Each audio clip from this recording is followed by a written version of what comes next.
In July, we'll be opening our online registration process for GPs and other primary medical services.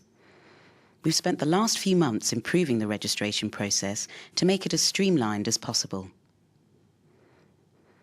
The online registration form contains several new features to make it easy and straightforward to fill in. Guidance and help is available on demand throughout the form to explain the main concepts of registration with CQC and to give examples of how we might expect you to answer some of the questions.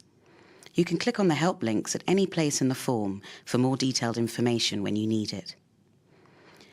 You'll be able to create more than one account so that filling in the form can be shared between people in your practice. As you fill in each section, a green tick will tell you when a question is complete. At the end of the form, we'll also highlight any incomplete sections so that you can easily return to those questions. The form is laid out in clear sections with tabs at the top to help you move around and find the information you've already filled in. Your application will need to be completed and submitted online, but you can print out your progress at any time. This should make it easier to review the application with your colleagues or take it to your practice meeting.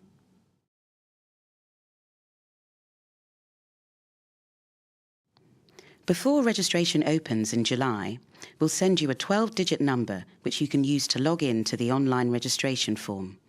Look for the GP registration area on the CQC website.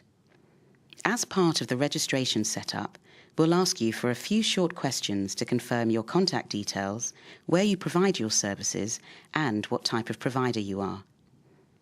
At this point, we'll also ask you to choose a 28-day window in which to submit your application. There are 4 dates to choose from between September and December 2012.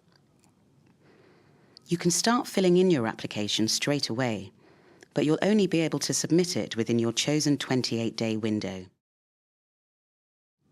There are a limited number of spaces for each window, so the earlier you set up your registration, the more likely you are to get a date convenient for you and your practice.